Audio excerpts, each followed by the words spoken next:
Bonjour et bienvenue. Si tu veux découvrir plus de vidéos, pense à t'abonner et à activer la cloche. La cicatrisation invisible du deuil. Cicatrisation après un deuil n'est jamais aussi simple qu'on le croit. Dans nos vies, nous avons souvent les mots justes pour consoler les autres. Quand un proche est frappé par la douleur, nous cherchons des phrases empreintes de sagesse, de spiritualité, de philosophie. Nous parlons de destin, d'épreuves initiatiques, de cycle de vie, de volonté divine ou de retour à la source. Nous offrons ces paroles comme on offre une petite lumière dans une chambre sombre. Et pourtant, la véritable épreuve ne commence que lorsque cette nuit tombe sur nous-mêmes. Quand vient notre tour de pleurer quelqu'un, tout ce que nous savions devient soudain lointain. Les phrases que nous répétions aux autres ne suffisent plus. Même celui ou celle qu'on considérait comme une personne de grande sagesse, de foi solide, de connaissances profondes, se retrouve face à un vide qu'aucune théorie ne peut combler. Car le deuil n'est pas une idée, c'est une traversée. Et cette traversée, personne ne peut la faire à notre place. Il faut comprendre ceci. La spiritualité ne supprime pas la douleur. Elle nous apprend seulement à lui donner un sens. Un sens personnel, intime, intérieur. Quand le cœur est brisé, il se passe un phénomène mystérieux. Tout ce qui était extérieur, les enseignements, les croyances, les certitudes, se tait. Et une seule chose demeure, ce que notre âme a vraiment intégré, vraiment vécu, vraiment compris.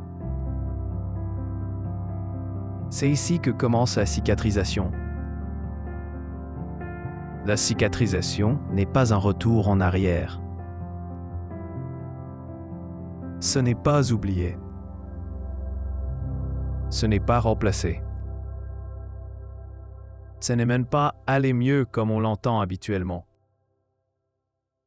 La cicatrisation, c'est apprendre à marcher avec une absence. C'est apprendre à écouter ce que la douleur nous murmure, au lieu de chercher à la faire taire. C'est accepter que la personne qui est partie continue d'exister en nous sous une autre forme.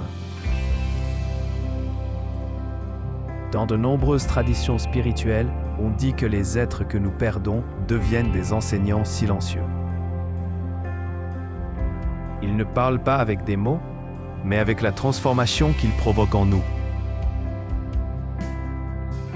Ils nous forcent à revisiter nos priorités, à approfondir notre foi, à réinterroger notre propre existence. Le deuil devient alors une initiation. Une initiation sans maître visible, sans cérémonie, sans préparation. Et dans cette initiation, nous apprenons plusieurs choses. La fragilité fait partie de la condition humaine. Même les plus grands sages tremblent devant la perte.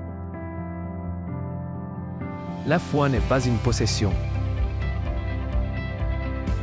Elle est un chemin, parfois lumineux, parfois obscur. La douleur n'est pas un ennemi. Elle est une messagère qui nous pousse à grandir. L'amour ne meurt jamais. Il change seulement de demeure. La cicatrisation, après un deuil, est lente, parfois silencieuse, parfois chaotique. Certains jours sont clairs, d'autres opaques. Certains moments nous donnent de la force, d'autres nous mettent à genoux. Mais ce qu'il faut retenir, c'est que personne ne traverse un deuil et en ressort identique. La personne que nous étions avant n'existe plus.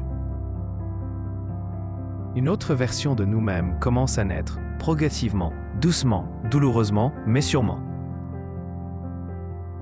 Alors, au lieu de chercher à aller vite, donc,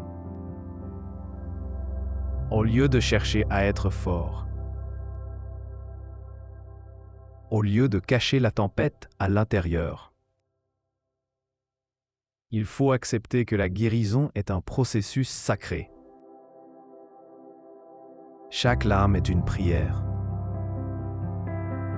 Chaque souvenir est une bénédiction. Chaque silence est une rencontre avec soi-même. Chaque jour de survie est une victoire invisible. Et lorsque, enfin, la cicatrisation commence, doucement, imperceptiblement, on découvre quelque chose d'inestimable. Le cœur humain a la capacité de se briser, de saigner, de se perdre, et malgré tout, de continuer à aimer. Voilà peut-être le plus grand enseignement du deuil. Il ne détruit pas l'amour. Il révèle sa profondeur. Et c'est ainsi que, sans le savoir, nous devenons nous-mêmes plus humains, plus sensibles, plus éveillés. Ceux que nous perdons deviennent les gardiens silencieux de notre évolution intérieure. Merci d'avoir regardé cette vidéo.